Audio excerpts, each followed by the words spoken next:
story that comes from the Decameron. It's Italian from Messina from the 14th century. And it starts with a woman named Lisabetta. Now, Lisabetta, well, her father died. And so that made her an orphan because her mother had not actually survived her birth. But she was not alone. No, she was not alone. She had three brothers, three older brothers. And they had inherited the charge of the family business. It was a shipping and import-export business. And as you might imagine, it did rather well during Renaissance Italy. They had a fleet of ships and warehouses all around Messina. And so business was good with consumer confidence and leading economic indicators were good and all of that. But her brothers were not only charged with taking care of the business, but they were charged with taking care of Lisabetta, who, of course, as a young woman that long ago, could not be responsible for taking care of herself. Oh no, she needed three older brothers to take care of her. And one day, as they were reviewing the books and thinking about their assets and the ships and the cargoes of the ships and all, they realized that potentially their greatest asset was not in any of the ships, and it was not in any of the warehouses, but in fact it was in the palazzo, because their potentially greatest asset was Lisabetta. They figured that they could arrange a marriage, sort of a merger of sorts. They could arrange a good marriage for her. They could double their net worth overnight. And so they took great care of what they did with Lisabetta. They hired the best instructors and the best tutors that they could to come in and teach her all of the most valued womanly arts, and those would be things like embroidery and calligraphy and playing the lute and things like that. And they kept a good watch on her. They never let her go anywhere alone. They wanted her to be safe, and they wanted her to retain her value, so to speak. Well, the business flourished. It did so well that one day, in looking over the books, the brothers realized that, well, really, the business was doing so well that they could no longer really be expected to keep track of the day-to-day expenses. And in fact, they had enough excess income that they could hire somebody to help them with those nasty little ledgers and things like that. And so they hired an accountant.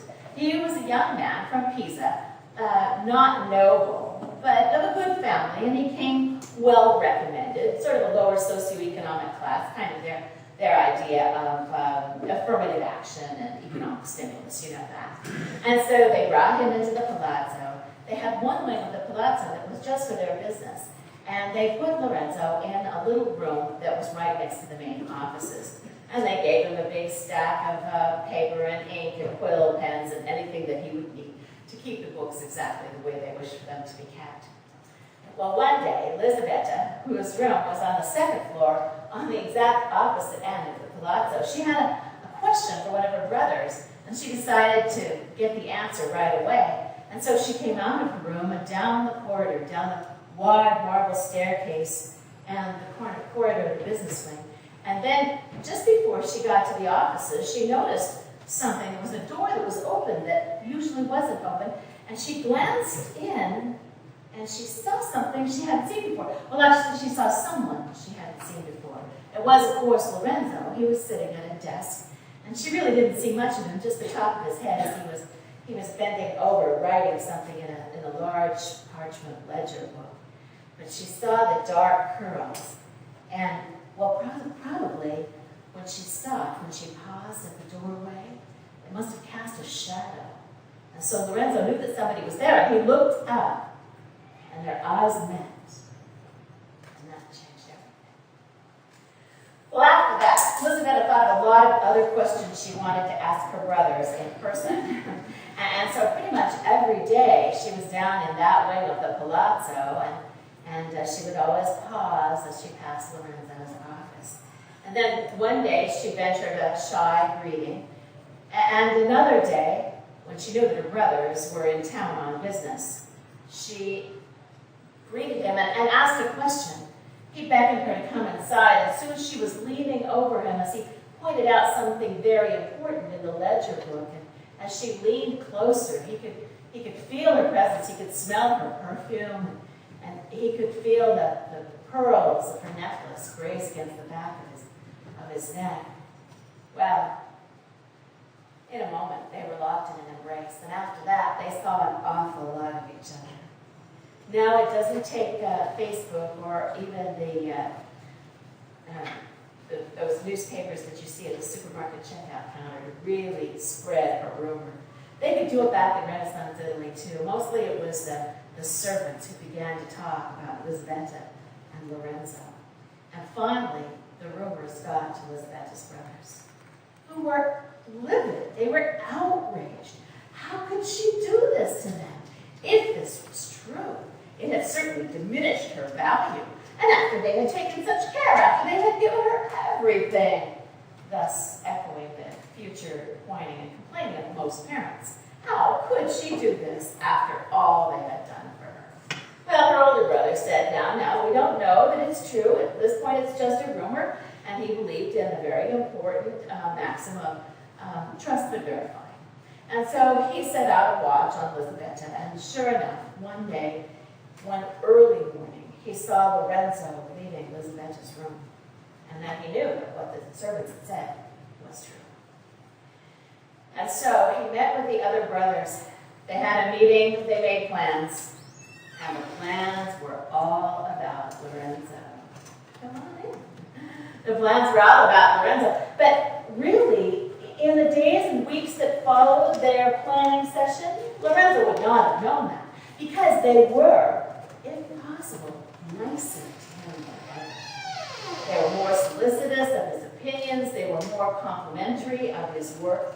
And he began to feel like he had a real career going there. That he could maybe rise through the ranks and possibly become a partner. He had plans to become a wealthy industrialist like they were going to. And so he was very pleased with the way things were going. One afternoon, Lisbetta's brothers invited Lorenzo to come with them into the city for dinner. And he was delighted. He felt like that proved that they were really considering him an equal. And so he set off with them, filled with high hopes and excitement.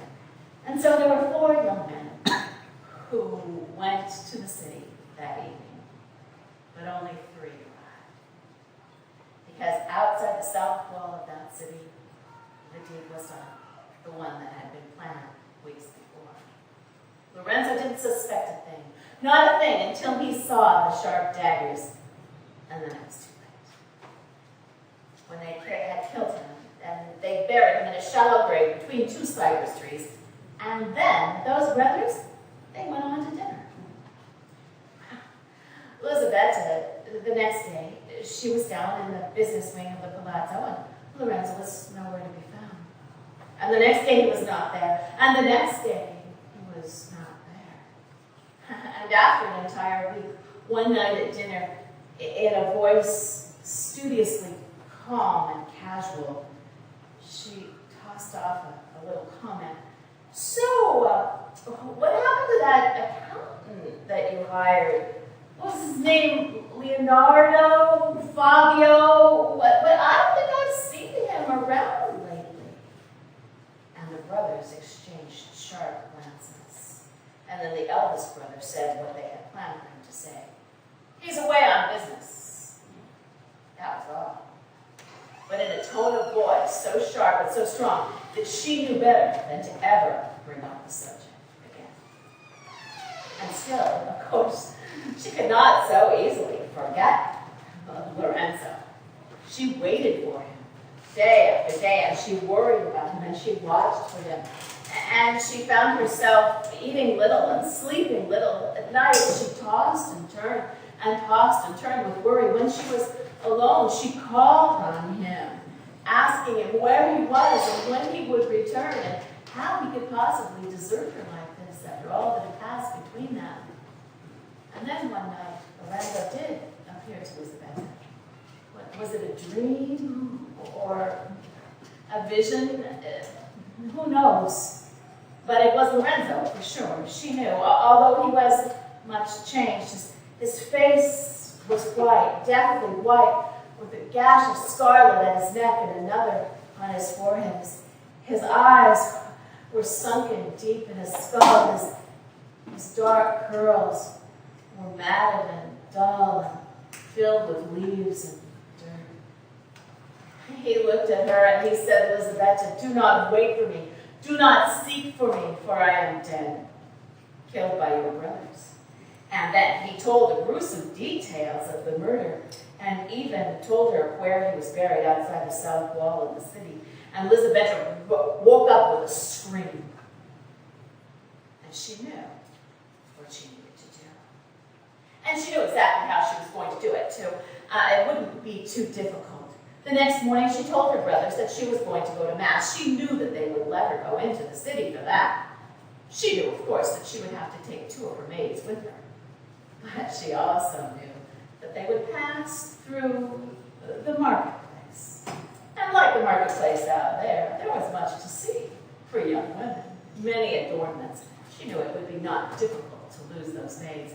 And sure enough, when they got to the marketplace, she left those 2 maids giggling over a tray full of jeweled bracelets. And she slipped away down the back alleys of town, out the south gate of the city. And then she looked, and it was not difficult to find Lorenzo's resting place, if you could call it resting. For there it was, a spot of newly disturbed earth between 2 cypress trees. She fell to her knees and she began to scratch in the dirt. Her hands were not hardened and used to such work, so soon her nails were ragged and her skin was bleeding, but she kept up. And it wasn't too long, really, before the grave yielded the body of Lorenzo. And she fell to the ground. She cradled his corpse in her lap and bathed his face with her tears. And she made a decision. I think something sort of snapped. Who can tell why it happened, but, well, desperation and despair will do odd things to a person's mind. And so she knew that she could not leave him there. But she couldn't take him with her either. He was way too heavy for that. And so, in a moment of desperation, she reached into her satchel and pulled out a small knife, a penknife, and she cut off his head. It was harder than she thought, cutting through the bone and sinew with that small penknife, but after a while she'd accomplished what she set out to do. And then she wrapped the head in a petticoat. Back in those days, young women had more than enough petticoats. There was always enough to spare one. And so taking her grisly bundle with her, she hurried home down the more deserted byways. She didn't come in the main door of the palazzo, but came in through the kitchen entrance and up the back stairs and directly into her room. And then she had a problem. She had Lorenzo's head, but what was she going to do with it? I mean, she couldn't just lay it there on the pillow where it had so often lain when he was alive. She couldn't put it in the wardrobe. She couldn't put it under the bed. There were not a lot of possibilities. Then she stepped out onto the balcony, and the balcony had a row of terracotta pots, large, round terracotta pots, in which were growing flowers and herbs. And that gave her an idea. She picked one of the pots and took out the herb that was growing in it. It was some fine Salerno basil.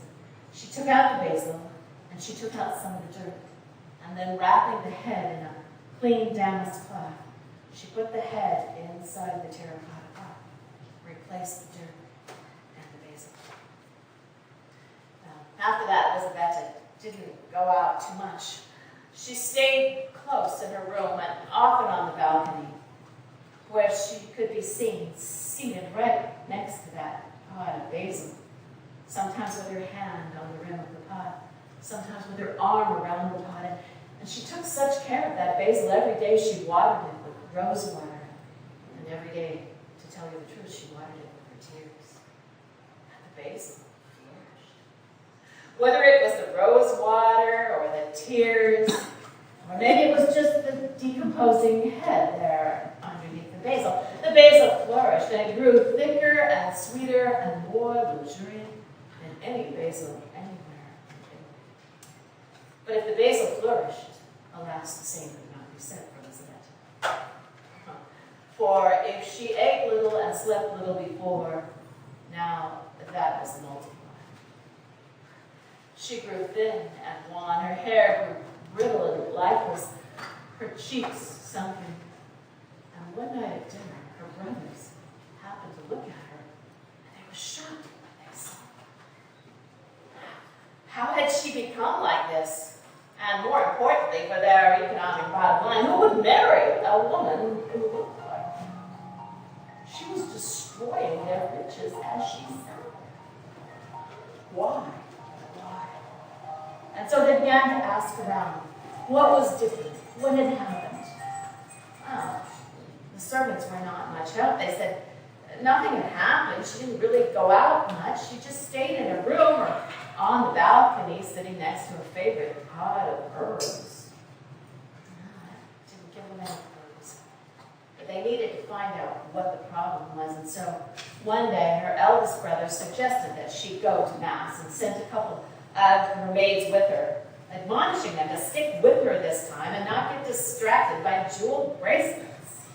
And then as soon as she was gone, the three of her brothers descended upon the room, looking for any clue to their sister's decline. And they looked all through the bed and the bedclothes, they looked through the wardrobe and her clothes, they looked all around the room and nothing seemed amiss. And then her eldest brother stepped out onto the balcony. He saw that row of terracotta pots.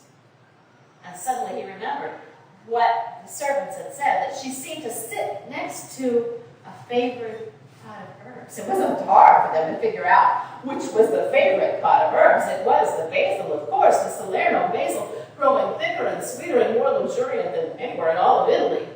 It was certainly better than any of the other pots of herbs there on the balcony. And as her brother looked at that pot of basil, he knew.